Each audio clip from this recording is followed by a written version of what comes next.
إن الحمد لله نحمده ونستعينه ونستغفره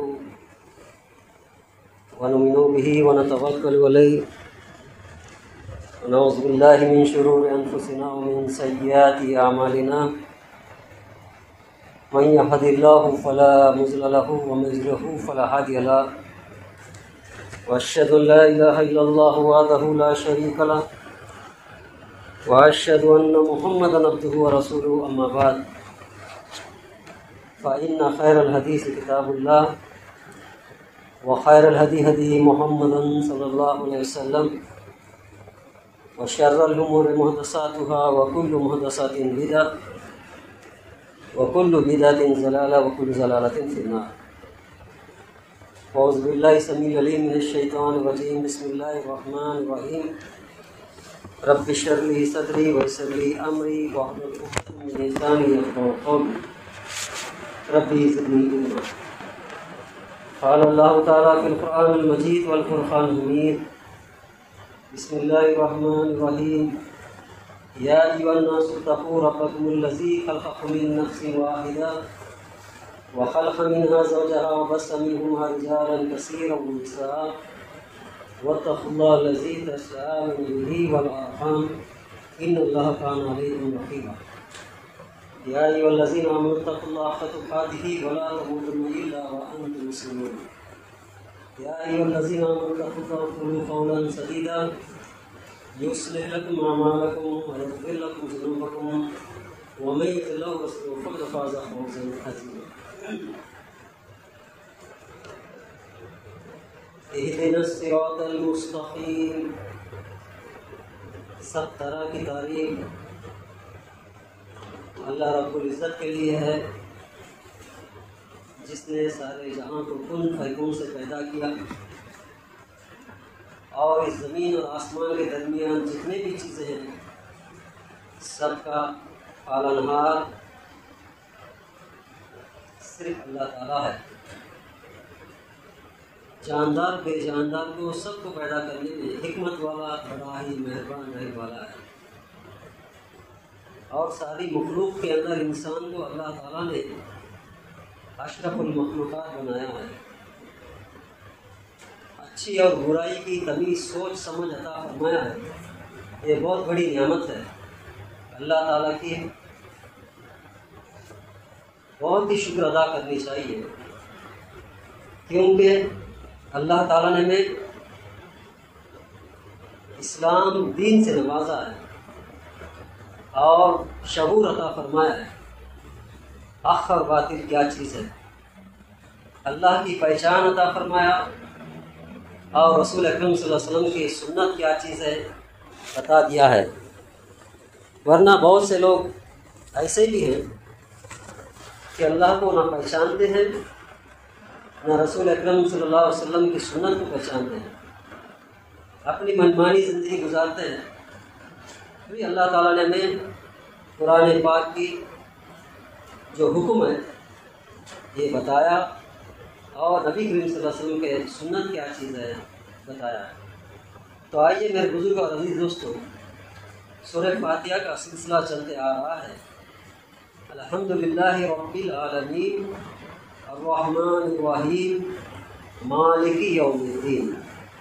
آج جو ہے اہدنا الصراط المستقیم. آئیے اللہ تعالیٰ کیا فرماتا ہے اس آیت کے بارے میں.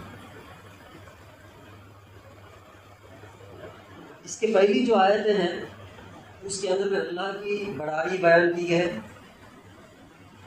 حمد و ثنا بیان کیا گیا ہے اور بندے کا اظہار بتایا گیا ہے ہم کمزور ہیں, تو ہی اس دن کا مالک ہے, انصاف کرنے والا صرف تو ہی ہے اور تجھی کو عبادت کرتے ہیں اور تجھی سے مدد بھی چاہتے ہیں. وہ کیا چیز ہے؟ اے اللہ ہمیں سیدھی راستہ دکھا, وہ راستہ دکھا جو تو پسند کرتا ہے, جن لوگوں کو جنت میں لے جانا چاہتا ہے اس راستے ہمیں بتا دے. اے اللہ ہمیں سیدھی راستہ دکھا. یہاں سے بندہ یہاں سے اللہ تعالیٰ سے مانگ رہا ہے.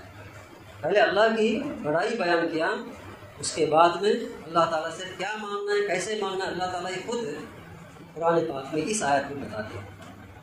یعنی پہلے الحمدللہ رب العالمین، سب طرح کی تعریف اس رب العالمین کے لیے، سارے جہاں کا پالن، الرحمن الرحیم، رحمان الرحیم، مالک یوم الدین، جزائے خیر کا، قیامت کے دن کا مالک تو ہی ہے اللہ، پورا اظہار کیا اللہ کے حمد سے۔ اب یہاں سے ہم پوچھتے ہیں اہدنا الصراط المستقیم، یعنی صراط مستقیم، سیدھا راستہ، جنت میں جانے والا راستہ ہمیں بتا اور دکھا، منزل مقصود تک ہمیں پہنچا دے، ہمیں مانگ رہے ہیں یہاں سے۔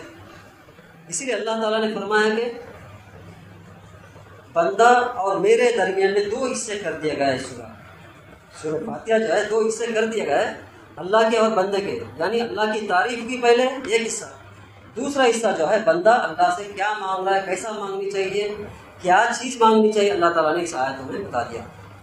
سورہ فاتحہ ایک دعا ہے، یہ سورہ فاتحہ کیا ہے؟ ایک دعا ہے، اور دعا کرنے کا بہترین طریقہ بھی اللہ سبحانہ وتعالیٰ نے سکھا دیا، جیسا کہ سب سے پہلے اللہ کی تعریفات ہے، حمد و ثنا بیان کی گئی ہے، پھر اپنے اعمال پیش کیے اور توحید ربوبیت اور توحید الوہیت اعتراف کرنے کے بعد صحیح راستے کی طرف رہنمائی مانگی جا رہی ہے۔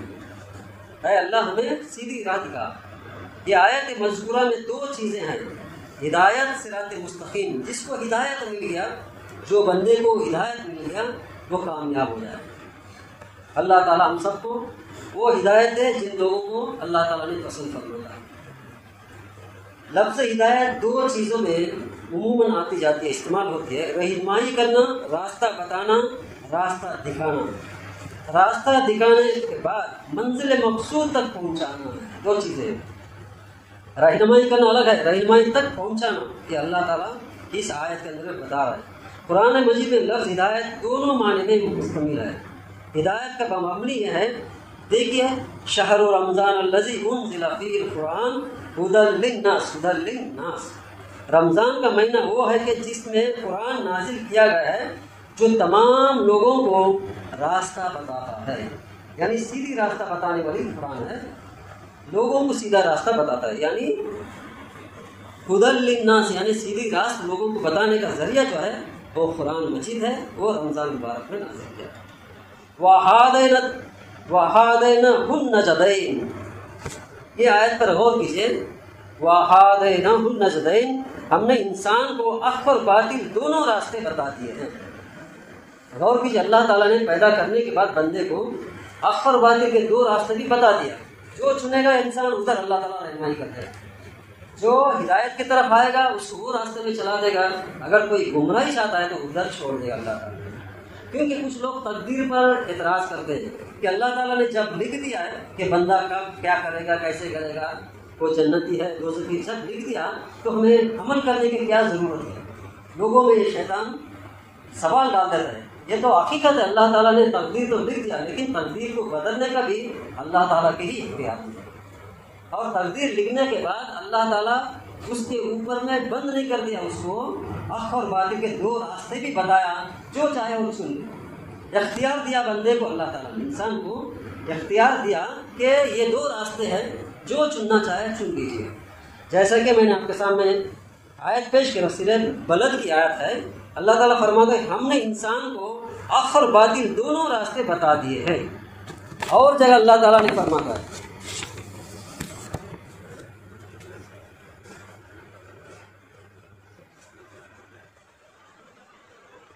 اور قوم سمود کو ہم نے سیدھا راستہ بتا دیا تھا، لیکن انہوں نے ہدایت کے مقابل گمراہی کا راستہ پسند کر لیا۔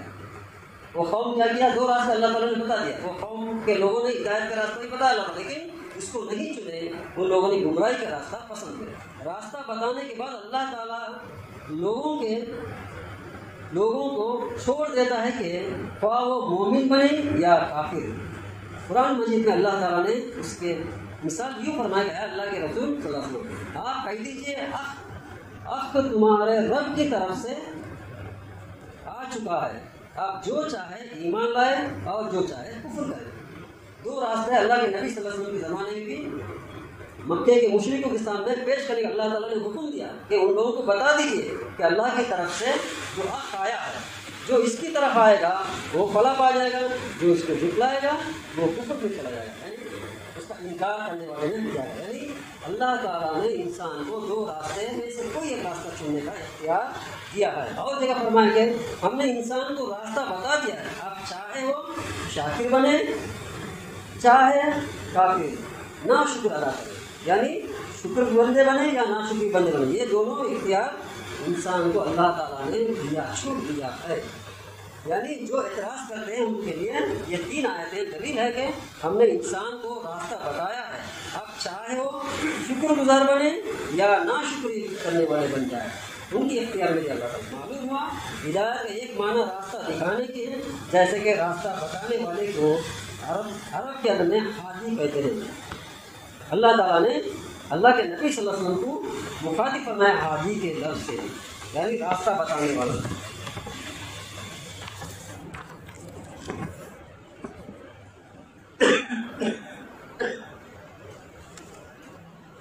سورہ نساء کی آیت ہے، بلا شبہ جو لوگ ایمان لائے پھر کفر کیے، پھر ایمان لائے پھر کافر ہو گئے، پھر کفر میں بڑھتے چلے گئے، اللہ ایسے لوگوں کو نہ تو مغفرت فرمائے گا اور نہ ان کو سیدھے راستے پر چلا کر منزل مقصود تک پہنچائے گا۔ یعنی اللہ تعالیٰ نے بتا دیا ان لوگوں کو راستہ کیا چیز ہے۔ اگر کوئی کفر کیا تو توبہ کرنے کا تو پھر آیا ایمان میں، پھر کفر کیا پھر بھی کفر کیا، ایسے لوگوں کو اللہ تعالیٰ نے پھر دوبارہ ہدایت نہیں دے گا۔ ایسے لوگوں کو نہ تو ان کو مغفرت یعنی معاف کرے گا اور نہ ان لوگوں کو سیدھے راستہ چلائے گا، منزل مقصود تک نہیں پہنچائے گا، ان لوگوں کو چھوڑ دے گا۔ ایسے ہی بہت سے لوگ یہی کام کرتے ہیں کہ گناہ کرنے کے بعد معافی چاہتے ہیں، پھر آتے ہیں اسلام پر، پھر دوبارہ پھر گناہ کرنے میں لگ جاتے ہیں۔ ایسے لوگ اللہ تعالیٰ ان کے راستے میں چھوڑ دے گا، اسی لیے ایسا نہیں کرنی چاہیے۔ ایمان والا جو ہے جب توبہ کر لیا تو ڈٹ کر کھڑے ہو جانی چاہیے کہ اللہ پر ڈٹ کر کھڑ کے ایمان کے اوپر ہی رہنی چاہیے۔ اور جگہ فرمایا اللہ تعالیٰ نے وَأَنَّ اللَّهَ لَا يَهْدِي كَيْدَ الْخَائِبِينَ، بلا شبہ اللہ تعالیٰ خیانت کرنے والوں کو تدبیر کو کامیابی سے ہمکنار نہیں کرتا، یعنی ان کی تدبیر میں منزل مقصود تک نہیں پہنچائے گا۔ یعنی جس نے خیانت کیا، یعنی امان نے جو خیانت کیا ہے، ایسے لوگوں کو اللہ تعالیٰ نے، ان لوگوں نے جتنے بھی کوشش کریں، یعنی تقدیر اور تدبیر 2 چیزیں ہوتے ہیں۔ تقدیر اللہ تعالیٰ لکھنے کے بعد تقدیر بھی دیا ہے، کرنے کا حکم دیا ہے۔ اگر اللہ پر بغیر ایمان کے جتنے بھی تدبیرات کریں گے اللہ تعالیٰ اس کو کامیاب نہیں دے گا۔ بلا شبہ اللہ تعالیٰ خیانت کرنے والوں کی تدبیر کو کامیاب نہیں کرے گا، یعنی تدبیر جتنے بھی کوشش کریں گے اللہ تعالیٰ اس کو کامیاب نہیں کرے گا، یعنی ان کی تدبیریں منزل مقصود نہیں پہنچا سکتی، جتنے بھی کوشش کرنے دیں وہ کامیاب نہیں ہوں گے۔ یعنی جس نے خیانت کیا، اللہ کے حکم کے خلاف زندگی گزارا۔ رسول اکرم صلی اللہ علیہ وسلم کو بھی اس لیے فرمایا گیا کہ تاکہ آپ لوگوں کو پیغام پہنچانے والے اور راستہ دکھانے بتانے والے ہیں، آپ ان پر نہ تو دروغہ ہے اور نہ ہی انہیں منزل مقصود تک پہنچا سکتے ہیں۔ اللہ تعالیٰ نے خود اللہ کے نبی صلی اللہ علیہ وسلم کو بتا دیا کہ آپ صرف پہنچا دیجئے اور منزل مقصود تک پہنچانے کا کام ہمارا ہے۔ جیسا کہ ہم لوگ سنتے آتے ہیں کہ اللہ کے نبی صلی اللہ علیہ وسلم کے چاچا جان جو ابو طالب تھے، ان کے بارے میں آتا ہے حدیثوں کے اندر میں، یعنی اللہ کے نبی صلی اللہ علیہ وسلم نے اسے فرمایا کہ اے چاچا جان لا الہ الا اللہ کہہ دیجیے، میں آپ کے لیے قیامت کے دن یہ کلمہ کہنے کی شہادت اللہ کے سامنے میں گواہ بن جاؤں گا۔ یعنی اپنے خود چاچا کو بتا رہے ہیں کہ ابو طالب کو اللہ کے نبی صلی اللہ علیہ وسلم کم سے کم، یعنی سکرات کے حالت میں تھے وہ، اس ٹائم میں فرما رہے ہیں اللہ کے نبی صلی اللہ علیہ وسلم کم سے کم لا الہ الا اللہ اقرار کر لو، گزارش کر رہے ہیں، کیونکہ قیامت کے دن اللہ کے سامنے کہوں گا کہ اے اللہ انہوں نے کلمہ پڑھ لیا، میری موجود میں شہادت دوں گا۔ لیکن ان کا جواب یہ تھا کہ بھتیجے اگر مجھے قریش کی طعنہ زانی کا ڈر نہ ہوتا، یعنی قریش کے جو کافر تھے ان لوگوں کا طعنہ زانی کا ڈر نہ ہوتا کہ وہ کہیں گے کہ گھبراہٹ نے ابو طالب کو لا الہ الا اللہ کہنے سے مجبور کر دیا تو میں یہ کلمہ کہہ کر تیرے آنکھوں کو ٹھنڈی پہنچا سکتا ہوں۔ دیکھیے کیا کہہ رہے ہیں، میں تو کلمہ پڑھتا ہوں، پڑھنے کے لیے راضی ہے، لیکن یہ لوگ تانے مارتے ہیں نا، کیونکہ باپ دادا کا دین کو چھوڑ دے گا۔ ابھی ہم لوگ بہت سی باتیں سنتے ہیں، ہمارے باپ دادا سے آتا ہے ہم لوگ کرتے ہیں، جب باپ دادا کا رسم و رواج اگر اللہ اور نبی کے خلاف ہے تو اس کو چھوڑنا پڑے گا، کیونکہ اللہ کے نبی صلی اللہ علیہ وسلم کے ابو طالب جو چاچا تھے، چاچا کو ریکویسٹ کر رہے ہیں کہ کم سے کم کلمہ پڑھو. انہوں نے کلمہ کیوں نہیں پڑھا کہ ان کے لوگوں نے، انہوں نے کیا کہیں گے، اتنے زمانے سے جو کام کرتے آ رہے ہیں اس کو چھوڑ دیا، آج کے دن محمد کے دین پر چلا گیا، اسلام میں چلا گیا کہیں گے. تو ان کے تانے کی وجہ سے انہوں نے کلمہ نہیں پڑھا. آج کل کے لوگ بھی بہت سے کام جو ہے چھوڑنے کے لیے کہیں گے تو کہتے ہیں کہ نہیں ہمارے باپ دادا سے آتا ہے ہم نہیں چھوڑیں گے. غور کیجیے کہ صرف اللہ کے نبی صلی اللہ علیہ وسلم کے جو چاچا تھے، بھتیجے سے کہہ رہے کہ اگر مجھے قریش کے لوگ تانا نہیں دیں گے، ہم لوگ وہی کہتے ہیں کہ ہمارے لوگ کیا کہیں گے، ہمارے رشتہ دار کیا کہیں گے، ہمارے گاؤں کے لوگ کیا کہیں گے، یہ سب یہ سب باتیں کہتے ہیں، لیکن یہ درست نہیں ہے. جب بھی اللہ کی حکم آ جائے تو فرما برداری کرنی چاہیے. جب بھی رسول اکرم صلی اللہ علیہ وسلم کی سنت کی بات آ جائے فوراً اسے عمل کرنے کی کوشش کرنی ہے. یہ اسلام دین کہتا ہے. تو یہاں پر کہ اللہ کے نبی صلی اللہ علیہ وسلم کے جو چاچا تھے ابو طالب، کلمہ نہیں پڑھنے کا وجہ بتایا گیا ہے. یہ جو ہے بخاری کی حدیث ہے. اس پر اللہ تعالیٰ نے ایک آیت نازل فرمائی. دیکھیے جب خواہش تھی اللہ کے نبی صلی اللہ علیہ وسلم کی، کیونکہ اللہ کے نبی صلی اللہ علیہ وسلم پیدا ہونے سے چند دن پہلے ہی ان کے ابا جان کا انتقال ہوا، اور ماں تھے، ماں بھی کچھ دنوں کے بعد میں ان کا بھی انتقال ہوا، کچھ سال ہو گیا، تو یتیم ہو گئے. تو جب ان کے دادا اور چاچا اللہ کے نبی صلی اللہ علیہ وسلم پال پوس کے بچپن سے، اتنی پیار محبت ہوگی کہ بچپن سے پالتے تھے، ان کو اٹھایا کھلایا سب کچھ کیا، پال پوس کیا. تو اللہ کے نبی صلی اللہ علیہ وسلم کا خواہش یہ تھا کہ کم سے کم کلمہ تو پڑھ لے کم سے کم، تو میں قیامت کے دن اللہ اس کے یہاں گواہی بن جاؤں کہ اللہ کلمہ پڑھے ہی میرے جاتا. تو یہ خواہش تھی لیکن نہیں کی. اس پر اللہ تعالیٰ نے آیت نازل فرمایا، اِنَّكَ لَا تَهْدِي مَنْ أَحْبَبْتَ وَلَٰكِنَّ يَهْدِي مَن يَشَاءُ وَهُوَ الْعَلِيمُ الْمُهْتَدِي. اے نبی صلی اللہ علیہ وسلم، جسے آپ چاہیں اسے ہدایت نہیں دے سکتے. اللہ تعالیٰ خود فرماتا ہے اللہ کے نبی سے، تم ہدایت نہیں دے سکتے، منزل مقصود تک نہیں پہنچا سکتے. اللہ ہی ہے جو جس کو چاہے ہدایت دیتا ہے، اور وہ ہدایت پانے والوں کو خوب جانتا ہے. کون ہدایت کی طرف قدم ڈالتا ہے، جس کی دل ہدایت کی طرف رجوع کرنے کی کوشش کرتا بندہ، وہ اللہ کو خوب معلوم ہے. انہیں لوگوں کو اللہ تعالیٰ ہدایت دیتا ہے. ہمارے لوگ بھی بہت سے ہدایت کی طرف رہنمائی ہونے کے لیے کوشش نہیں کرتے. ایسے لوگ اللہ تعالیٰ اسی حال میں چھوڑ دیتا ہے. اگر کسی بندے نے کوشش کرے گا کہ اللہ کی طرف رجوع کرنے کا، اللہ تعالیٰ ضرور اس کو ساتھ دے گا، اس کے دل جو ہے اسلام کے لیے کھول دے گا. یہی یہاں پر مقصود ہے کہ اے نبی صلی اللہ علیہ وسلم، جسے چاہے آپ ہدایت نہیں دے سکتے، منزل مقصود تک نہیں پہنچا سکتے. اللہ ہی ہے جو جس کو چاہے ہدایت دیتا ہے، اور وہ ہدایت پانے والوں کو خوب جانتا ہے. پانے کی خواہش رکھنی چاہیے دل کے اندر، جب اللہ تعالیٰ ہدایت ضرور دے گا. جیسے کہ سورہ رات میں آتا ہے، جب تک اس قوم کو اللہ تعالیٰ ہدایت نہیں دے گی جب تک کہ وہ اپنے اوصاف کو بدلنے کی کوشش نہ کرے. سورہ رات کی آیت ہے. یعنی کوئی بھی بندہ بدلنے کی کوشش کرے گا تو اللہ تعالیٰ ضرور اس کو ہدایت کا راستہ دے گا. اگر نہیں ڈٹ کے رہ جائے گا، اپنے ہی باپ دادوں کا رسم و رواج میں رہنا چاہتا ہے، تو اس کو اسی پر چھوڑ دے گا اللہ تعالیٰ. صحابہ کرام نے کہا کہ اللہ کے رسول صلی اللہ علیہ وسلم، آپ اپنے چاچا کے کیا کام آ سکتے ہیں؟ وہ تو آپ کے حفاظت کے لیے چار دیوار بن جایا کرتے تھے، اور آپ کی وجہ سے آپ کے ستانے والوں پر غضبناک ہوا کرتے تھے. یہ سن کے رسول اکرم صلی اللہ علیہ وسلم نے فرمایا، یعنی ان کے چاچا اتنی حفاظت کرتے تھے آپ صلی اللہ علیہ وسلم کو کہ کفار مکہ جب ٹوٹ پڑتے تھے وہ کھڑے ہو جاتے تھے، میرے بھتیجے کے اوپر کوئی ہاتھ نہیں اٹھانا، لیکن ایمان نہیں لائے، لیکن بھتیجے کے اوپر پیار محبت تھی، کھڑے ہو جاتے تھے. تو صحابہ کرام نے سوال کر رہے کہ اتنا حفاظت کرے تو ان کا حال کیا ہوگا قیامت کا دن؟ تو اللہ کے نبی صلی اللہ علیہ وسلم نے فرماتے ہیں وہ جہنم کی اس جگہ میں جہاں آگ ٹخنوں تک ہی رہے گی، تھوڑا سا آگ ان کو پہنا جائے گا. اور حدیث میں آتا ہے کہ ان کو آگ کے جوتے پہنا ہی جائیں گے.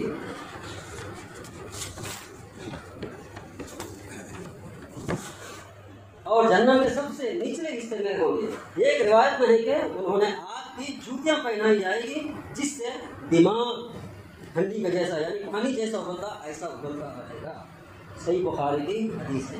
دیکھیے اللہ کے نبی صلی اللہ علیہ وسلم اپنے خود چاچا کو نہیں بچا سکے تو یہ ہمارے لوگ کسی سے بچا دیں گے؟ کس کی دامن پاڑنے سے کون بچا دے گا؟ سوچیے، نبی اپنے بچے کو نہیں بچا سکتے، اپنے بیویوں کو نہیں بچا سکتے، اپنے چاچے کو نہیں بچا سکتے، تو باقی لوگ کیا بچائیں گے؟ اللہ کے نبی صلی اللہ علیہ وسلم سے بڑھ کر لوگ بچانے کے لیے جاتے ہیں لوگ. یہ غلط ہے. سوچیے ایک بار، اور رسول اکرم صلی اللہ علیہ وسلم کو صرف راستہ دکھاتے ہیں، جیسے کہ ارشاد فرمایا اللہ تعالیٰ نے وَإِنَّكَ لَهَدِي إِلَىٰ صِرَاطٍ مُسْتَقِيمٍ، اور بلا شبہ آپ تو صراط مستقیم کی طرف رہنمائی فرماتے ہیں۔ آیت مذکورہ کا دوسرا جز صراط مستقیم ہے۔ اگر چاہے ہر گروہ اور شخص اپنے آپ کو صراط مستقیم سیدھی راستے پر سمجھتا ہے، جبکہ حقیقت یہ نہیں ہے۔ کسی کو کہیں گے تو ہم بھی صراط مستقیم ہیں، ہم بھی صراط مستقیم ہیں، ہم بھی قرآن و حدیث پہ چلتے ہیں، ہم بھی سنت پہ چلتے ہیں، کہتے ہیں نا، اس کی جواب یہ ہے، اللہ تعالیٰ فرماتا ہے قل حزب بما لدیہم فریحون، ہر گروہ اس چیز پر خوش ہے جو اس کے پاس ہے، ہر گروہ اس چیز پر اس کے پاس جو ہے اس کے اوپر خوش رہتا ہے۔ حق اور صراط مستقیم کیا ہے؟ اللہ تعالیٰ فرماتا ہے کہ وَآمَنُوا بِمَا أُنزِلَ عَلَىٰ مُحَمَّدٍ وَهُوَ الْحَقُّ مِن رَبِّهِمْ، اور ایمان لاؤ اس چیز پر جو محمد صلی اللہ علیہ وسلم پر نازل کی گئی ہے، وہ حق ہے تمہارے رب کی طرف سے، وہی صراط مستقیم ہے جو اللہ کے نبی صلی اللہ علیہ وسلم پر نازل ہوا ہے۔ اگر اس راستے کو چھوڑ کر جو بھی راستہ چلیں گے پوری گمراہی کا راستہ ہے، اس میں کوئی شک و شبہ نہیں ہے۔ یہ جو آیت ہے سورہ محمد کی آیت ہے 47 اور محمد صلی اللہ علیہ وسلم پر کیا نازل ہوا ہے؟ ارشاد فرماتا ہے اللہ تعالیٰ نے وَأَنزَلَ اللَّهُ عَلَيْكَ الْكِتَابَ وَالْحِكْمَةَ، اللہ کے نبی صلی اللہ علیہ وسلم پر کیا نازل ہوا؟ اللہ تعالیٰ نے آپ پر کتاب قرآن و حکمت نازل فرمایا ہے۔ قرآن پاک ہے اور حکمت جو حدیث ہے، اللہ کے نبی صلی اللہ علیہ وسلم زندگی میں اس کا مفہوم بتا دیا، وہی چیز ہے، وہی صراط مستقیم ہے، اور دوسرے راستے کوئی بھی صراط مستقیم نہیں۔ معلوم ہوا کہ صراط مستقیم اللہ و رسول صلی اللہ علیہ وسلم کی ہی فرمابین میں ہے، اتباع کا نام ہی صراط مستقیم ہے۔ اہدنا الصراط المستقیم کا مفہوم ایسا ہے۔ ہم سورہ فاتحہ میں ہر نماز میں پڑھتے ہیں لیکن اس کا مفہوم نہیں سمجھتے، اسی لیے ہمیں گمراہ ہونے کا چانس زیادہ ہوتا ہے۔ تو اس کو اگر سمجھیں گے، اگر کوئی صحیح طریقے سے سورہ فاتحہ کو سمجھ جائے گا تو شرک سے دور ہو جائے گا، بدعت سے دور رہے گا۔ اللہ تعالیٰ نے قرآن مجید میں بھی اور اپنے رسول صلی اللہ علیہ وسلم جناب محمد صلی اللہ علیہ وسلم کی پیروی کو بتایا ہے۔ صراط مستقیم کیا ہے بتایا، ارشاد باری ہے کہ جس نے اللہ کو مضبوطی سے پکڑ لیا، یعنی اللہ کی توحید اور اس کے دین پر قائم رہا، اس کو صراط مستقیم ہدایت مل گیا۔ سورہ آل عمران کی آیت ہے۔ اور جگہ پر وَاعْبُدُوهُ هَٰذَا صِرَاطٌ مُسْتَقِيمٌ، اللہ کی عبادت کرتے رہو، یہی صراط مستقیم ہے۔ اور جگہ فرمایا وَأَنِ اعْبُدُونِي هَٰذَا صِرَاطٌ مُسْتَقِيمٌ، میری عبادت کرتے رہو، یہی صراط مستقیم ہے۔ اور جگہ فرمایا اے رسول صلی اللہ علیہ وسلم کہہ دیجیے میری پیروی کرو، یہی صراط مستقیم ہے۔ اللہ کے نبی صلی اللہ علیہ وسلم کے پیروی میں ہی صراط مستقیم ہے، اور کسی میں نہیں ہے۔ قل انی ہدانی ربی الی صراط مستقیم، اے رسول صلی اللہ علیہ وسلم کہہ دیجیے بلا شبہ میرا رب نے مجھے صراط مستقیم کی ہدایت دی ہے، یعنی سیدھا دین کا راستہ مجھے بتایا ہے۔ یہ ہے چند دلیل صراط اہدنا الصراط المستقیم کے مطابق سے یہ آیتیں آپ کے سامنے رکھا۔ اور سورہ انعام کی آیت رسول اکرم صلی اللہ علیہ وسلم نے ہمارے سمجھنے کے لیے ایک خط یعنی ایک لکیر کھینچا ہے اور فرمایا یہ اللہ تعالیٰ کا راستہ ہے، پھر اس کے دائیں اور بائیں چند خطوط کھینچے ہیں اور فرمایا یہ شیطان کے راستے ہیں، ان میں سے ہر راستہ پر ایک شیطان ہے جو اپنی طرف بلا رہا ہے۔ پھر آپ نے یہ آیت تلاوت کی وَأَنَّ هَٰذَا صِرَاطِ مُسْتَقِيمًا فَاتَّبِعُوهُ وَلَا تَتَّبِعُوا السُّبُلَ فَتَفَرَّقَ بِكُمْ عَنْ سَبِيلِهِ، بے شک یہ میرا سیدھا راستہ ہے، یعنی زمین کے اوپر میں اللہ کے نبی صلی اللہ علیہ وسلم ایک لکیر کھینچ کر بتا رہے سیدھی لکیر جو ہے وہ اللہ کا راستہ ہے، اس پر چلنا، اور ارد گرد چند راستے بتائیں، چند لکیریں ڈالیں اور بولے کہ ہر لکیر ہر جنکشن میں ایک شیطان بیٹھا ہوا رہتا ہے۔ اور اس کے بعد میں یہ آیت تلاوت کی ہے بے شک یہ میرا سیدھا راستہ ہے، سب اس کے پیروی کرو اور ان راستوں پر نہ چلنا، اور نہ تم اللہ کے راستے سے علیحدہ ہو جاؤ گے۔ اللہ تعالیٰ ان باتوں کا تمہیں حکم دیتا ہے کہ تاکہ تم متقی بن جاؤ، یعنی صراط مستقیم۔ بہت سے لوگ کہتے ہیں کہ بہت سے راستے ہیں، جو بھی راستے سے جاؤ وہیں پر جاتے ہیں، یہ کہتے ہیں یہ غلط ہے، صراط مستقیم ایک ہی راستہ ہے، دوسرے نہیں ہے، منزل مقصود تک پہنچنا ہے تو صرف ایک ہی راستہ ہے، وہ ہے اللہ کا فرمان ہے، نبی کریم صلی اللہ علیہ وسلم کا سنت کا راستہ ہے، اور دوسرا کوئی راستہ نہیں ہے۔ اللہ تعالیٰ اور اس کے رسول صلی اللہ علیہ وسلم کے راستے کو چھوڑ کر اپنے آبا یعنی باپ دادا کا راستہ اور اجداد اور اماموں کی پیروی اور فقیروں کے راستے پر چلنے والے صراط مستقیم پر بالکل نہیں ہے۔ اس باتوں پر غور کیجیے۔ خلاصہ کلام یہ ہوا کہ صراط مستقیم قرآن اور سنت اور راستہ ہے، صرف ایک ہی راستہ ہوتا ہے، وہ اللہ کے نبی صلی اللہ علیہ وسلم نے جو بتایا اور صحابہ کرام نے جس پر چلا وہی راستہ ہے، باقی سب راستے گمراہی اور ضلالت کی طرف لے جانے والی ہے۔ اللہ تعالیٰ ہم سب کو صراط مستقیم کا راستہ پہچانے اور اس پر عمل کرنے کی توفیق عطا فرمائے، آمین۔ سبحانک اللہم بحمدک، اشہد ان لا الہ الا انت، استغفرک و اتوب الیک۔ السلام علیکم و رحمۃ اللہ وبرکاتہ۔